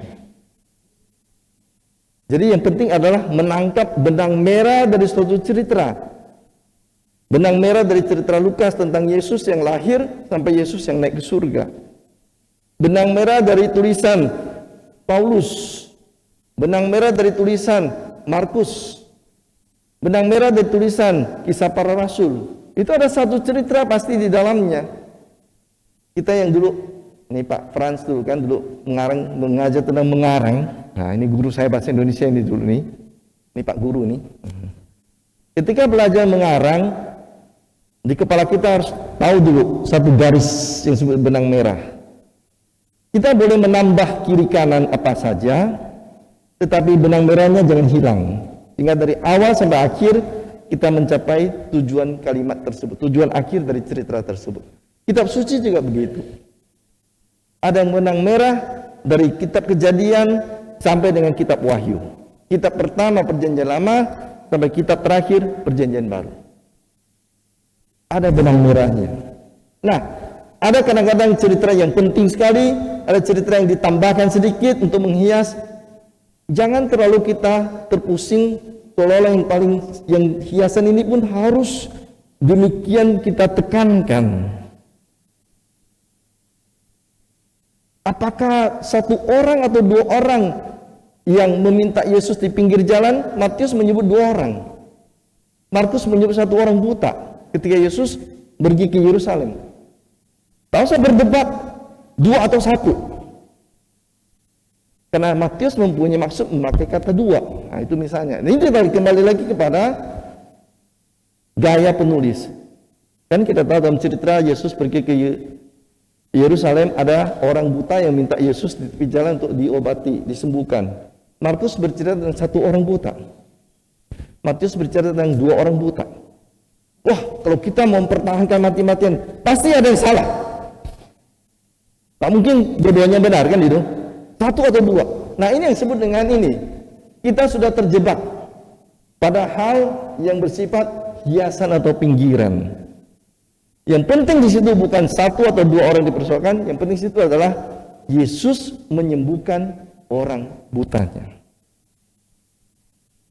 Mengapa Matius mengubah jadi dua? Karena dia mempunyai maksud teologi dengan angka 2. Sama dengan cerita tentang Markus dan Matius. Yakobus, Yohanes yang datang meminta kepada Yesus untuk duduk di kiri kanan Yesus, atau ibu mereka yang datang. Dalam Markus, Yohanes dan Yakobus yang datang. Dalam Matius, ibunya yang datang. Mana yang benar? Kalau kita mulai sibuk dengan persoalan ini, yang penting dan yang hiasan dan pinggiran, kita kehilangan makna cerita benang merah cerita tersebut. Matius mengubah cerita ibunya meminta karena ada alasan tertentu yang berbeda dengan Markus. Ini benang merahnya ialah bukan supaya meminta, tapi benang merah ialah manusia. Misalnya ya, kalau kita mau bahas perikop itu, manusia ternyata tetap mendewakan kekuasaan di atas pelayanan, menjadi nomor satu dan bukan nomor yang lain-lainnya. Contohnya itu sebagai benang merah yang mau kita lihat. Tak usah kita berkelahi, berdebat sampai keluar otot leher. Ibunya, bukan anaknya, ibunya, anaknya, bukan itu yang penting. Yang penting ialah manusia memang cenderung mau menguasai, mau dilayani, mau terkenal, bukan untuk menjadi pelayan, rendah hati. Nah itu. Ini disebut dengan penting dan yang pinggiran.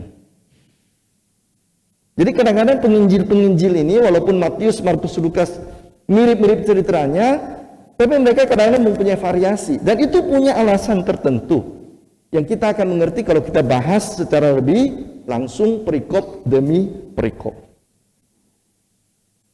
Jadi ini penting bagi kita adalah menangkap benang merah, alur cerita, maksud utama dari suatu cerita. Itu yang paling penting untuk kebenaran kitab suci.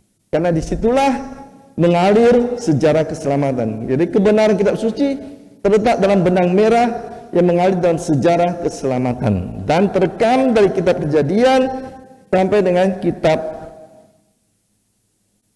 Wahyu. Nah, sudah panjang lebar saya cerita. Jadi apa kebenaran kitab suci? Benang merah itu. Ini kesimpulannya. Ya, jangan capek kita mendengar suara saya, tapi tak ada isinya kan itu. Kebenaran iman itu yang tak dapat sesat, tak dapat keliru. Itu yang diajarkan oleh kitab suci kepada kita, yang dipertahankan dengan setia tanpa keliru. Dan apa kebenaran iman tersebut? Yang pertama, Allah selalu setia kepada janjinya untuk mengasihi, mencintai, dan menyelamatkan manusia tanpa batas. Allah selalu setia pada janjinya untuk mencintai, menyelamatkan, dan mengasihi dan mencintai sama ya. Mengasihi dan menyelamatkan maksud saya, mengasihi dan menyelamatkan manusia tanpa batas. Mulai dari kitab Kejadian sampai dengan kitab Wahyu. Coba baca, semua cerita kitab suci adalah cerita tentang Allah yang selalu mencari manusia. Allah menciptakan manusia untuk kebahagiaan manusia. Allah memberikan taman Eden kepada manusia. Allah bahkan masih melindungi manusia ketika manusia jatuh dalam dosa. Allah masih mengirim para nabi. Allah masih membebaskan orang Israel. Allah masih membela orang Israel. Sampai pada Allah mengutus Yesus. Kenapa? Karena Ia ingin manusia selamat. Kenapa? Karena Ia mengasihi manusia tanpa batas. Semua kitab suci berbicara tentang kasih Allah dan kesetiaannya kepada kita. Maka Yesus pun mengungkapkan bagaimana domba yang hilang dicari satu sampai dapatkan itu. Anak yang hilang ditunggu sampai pulang kembali ke rumah. Ini kebenaran iman yang dipertahankan dalam seluruh kitab suci. Dari Kejadian sampai dengan Wahyu. Dan kebenaran kedua ialah manusia, dari pihak manusia sering, kalau tidak mau dikatakan selalu, sering melawan Allah, sering melanggar maksud Allah, lari dari Allah. Tetapi Allah tetap berinisiatif, tetap datang mencari supaya manusia bertobat kembali kepadanya. Manusia bersalah, tetapi ia tetap menyelamatkan satu keluarga Nuh. Sodom dan Gomora hancur, tetapi dia tetap menyelamatkan keponakan dari Abraham, Lot. Adam dan Hawa bersalah, anaknya tetap dibela. Bahkan si Kain yang membunuh Habel pun tetap dilindungi oleh Allah dengan tanda, kan di sini katakan supaya orang-orang tidak membunuh Kain. Allah selalu memberi kesempatan pada manusia yang berdosa, yang sering lari dari Tuhan, yang melanggar Tuhan, perintah Tuhan, supaya kembali kepadanya. Tidak pernah selesai.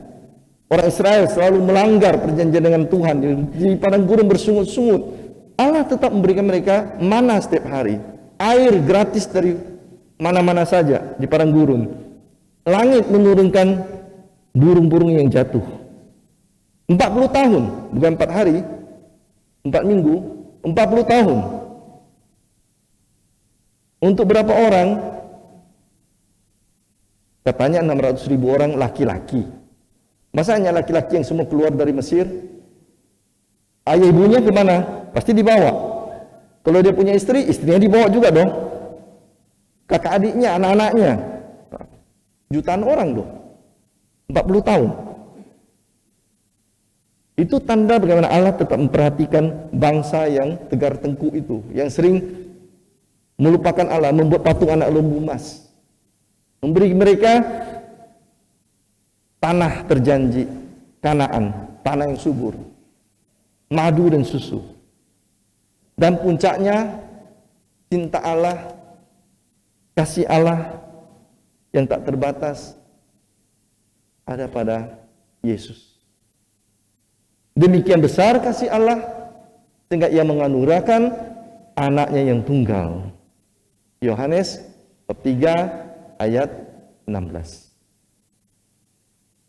Dan setelah Yesus menyelesaikan tugasnya di dunia ini, Allah tetap mendampingi kita sampai akhir zaman melalui Roh Kudus.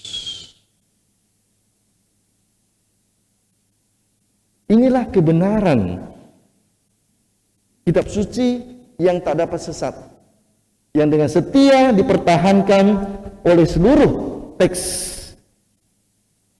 yang ada dalam kitab suci kita, dari perjanjian lama sampai dengan perjanjian baru. Cukup deras. Cukup deras. Kenapa? Yang pertama, kita yang ingin menjadi sebagai pewarta sabda, biasanya kan memberikan satu perikop, tidak secara keseluruhan. Bisa jadi apa yang kita terjemahkan dari ayat yang kita bacakan ini ke Makanya dalam penafsiran kitab suci, setiap teks harus ditafsirkan dalam konteks. Itulah satu metode dasar yang harus dipegang oleh pengajar-pengajar kitab suci. Setiap teks mempunyai konteksnya. Sama dengan kita kalau ngomong, pasti ada cerita di belakang kalimat saya. Mengapa saya tiba-tiba marah kepada orang ini? Ada ceritanya. Bukan marahnya yang terjadi, tetapi apa cerita di baliknya. Apa yang dikatakan Yesus, pasti ada cerita di baliknya. Apa yang dikatakan oleh Paulus dalam suratnya, ada cerita di baliknya. Maka untuk mengajar, untuk berkhotbah, untuk mewartakan kitab suci, setiap orang seharusnya membaca dulu dengan baik pengantar tentang buku yang mau kita bacakan. Perikop di mana buku itu ada. Harus membaca dulu, mengerti dulu. Kalau tidak, kita akan sering jatuh pada penafsiran yang lepas dari konteks. Dan kemudian kita salah, keliru. Masih ingat waktu kita ketemu di Kota Baru, bicara tentang khotbah kemarin? Selalu saya katakan, belilah atau carilah buku-buku yang memang mempunyai isi yang dapat dipercaya tentang kitab-kitab tertentu. Untuk Katolik sangat gampang sebenarnya, buku-buku mana yang bisa kita percayai. Terbitan Katolik selalu mempunyai, penerbit Katolik itu selalu mempunyai tulisan di halaman kedua setelah judul yang namanya Nihil obstat imprimatur. Nihil obstat artinya buku ini tidak mengandung ajaran yang bertentangan dengan iman. Nihil artinya tidak ada obstacle, halangan. Jadi tidak ada halangan dalam iman. Imprimatur boleh dicetak. Itu. Jadi buku-buku Katolik, teologi, moral, kitab suci, teologi, di belakang harus mendapatkan tanda dari nihil obstat dan imprimatur. Nah, dengan demikian isinya bisa membantu kita untuk mengerti hal tertentu yang penting dalam dunia teologi dan dunia kitab suci. Ya Pak Tung, sudah jam 9. Maaf agak panjang karena saya memotong nanti kan, sayang nanti kan itu sudah mengalir, jadi saya memakan waktu lebih banyak. Terima kasih. Demikianlah penjelasan dari Pastor Paulus Tony. Waktunya hampir 2 jam. Mungkin ada yang merasa kok lama sekali, tetapi ada yang merasa kok baru sebentar sudah selesai. Ya, seandainya Galileo Galilei umurnya 500 tahun, maka saya akan minta beliau untuk menahan waktu. Sayang, Galileo Galilei hanya berumur 98 tahun. 1564 sampai 1662. Nah, karena waktunya sudah berlebih, apakah masih ada tanya jawab, Pastor?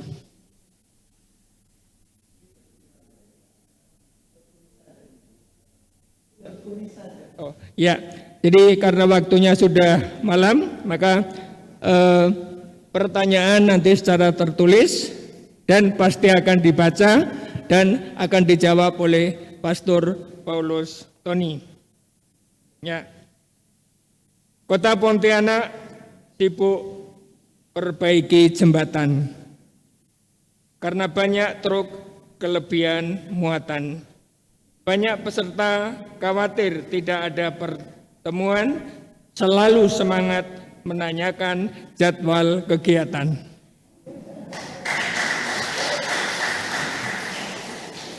Nah, artinya bahwa kalau tidak ada pengumuman penundaan atau pembatalan kegiatan, maka jadwal berlaku selama 6 bulan.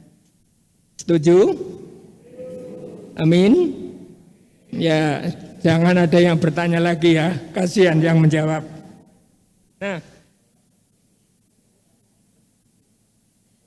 nanti yang akan menutup doa perwakilan dari keluarga yang terpilih, yaitu keluarga kudus. Ya, keluarga kudus. Nah, ke gereja tidak boleh pakai rok mini agar tidak menimbulkan kerumunan. Pertemuan hanya sampai di sini, sampai bertemu Senin depan. Ya, kepada Pak Suryadi untuk memimpin doa penutup. Ini perwakilan dari keluarga kudus. Terima kasih atas kehadiran teman-teman semuanya. Karena saking semangatnya, maka pertemuan hampir 2 jam. Sebelumnya, minggu lalu ada yang ketinggalan ini. Kalau ada silakan diambil, kalau tidak ada menjadi hak milik panitia. Mungkin yang tidak hadir orangnya. Gitu. Oh ya, ya. Jadi kalau ada teman nanti tolong diberitahukan. Berarti ini saya kembalikan kepada panitia, nanti minggu depan diumumkan. Ya.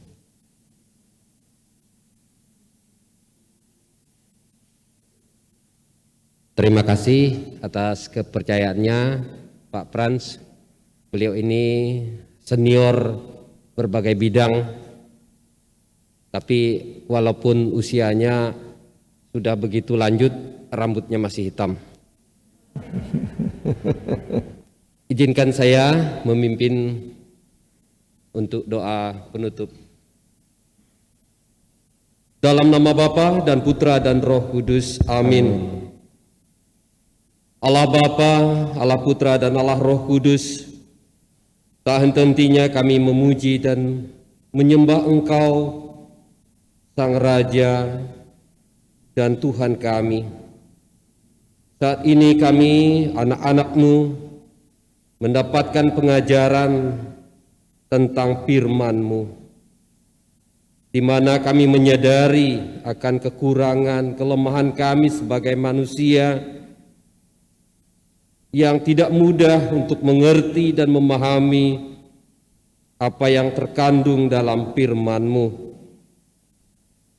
Namun pada malam hari ini kami telah mendapatkan arahan dari Pastor Paulus Tony bagaimana kami memahami kebenaran-kebenaran yang ada di dalam kitab suci yang kami pakai sebagai dasar kami untuk mengenal-Mu.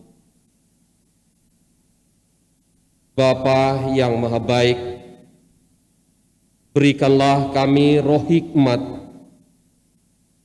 untuk boleh Kau izinkan memahami maksud dan keinginan-Mu yang selalu tersimpan dalam firman-firman yang kami dengarkan setiap waktu.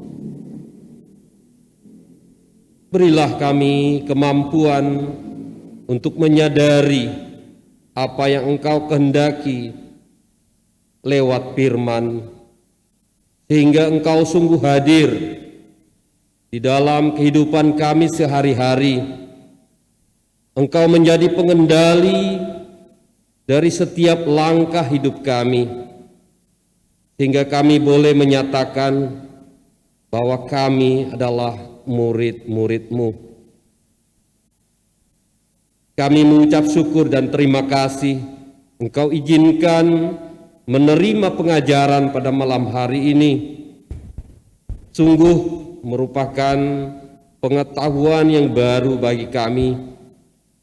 Namun di balik itu mungkin banyak kami belum memahami apa yang sebenarnya terkandung dalam apa yang telah disampaikan kepada kami. Kiranya melalui Roh Kudus-Mu memampukan kami untuk menerima segala apa yang disampaikan oleh Pastor Paulus Tony, sehingga Engkau sungguh-sungguh hadir di dalam setiap acara kursus yang dilaksanakan setiap Senin ini, sehingga sungguh kami boleh dimampukan dan menyadari apa yang Engkau kehendaki, sehingga kami boleh mewartakan kasih-Mu sesuai dengan apa yang Engkau kehendaki. Bapa, sebentar lagi kami akan pulang ke rumah masing-masing. Kiranya Kau berkati kendaraan yang akan kami gunakan, sertai kami dan tibakan kami di rumah kami dengan selamat. Berkati juga semua anak saudara kami, teman-teman kami yang pada malam hari ini tidak bisa berkumpul, tidak bisa hadir bersama kami. Kiranya Engkau selalu menaungi mereka dengan kasih-Mu, sehingga Engkau menjadi Tuhan dan Juru Selamat kami semua. Doa yang tak sempurna ini ya Bapa, hanya kami serahkan ke dalam tangan kasih-Mu. Kami mohon berkat dari Romo kami.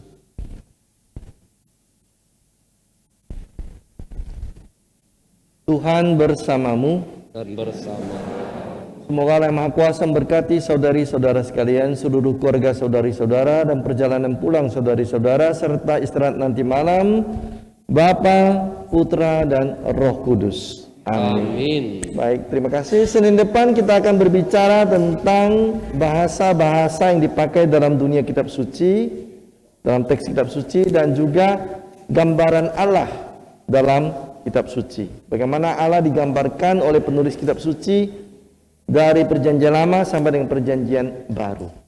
Baik. Selesailah sudah pertemuan kita malam hari ini. Selamat berjalan sampai bertemu dengan keluarga masing-masing.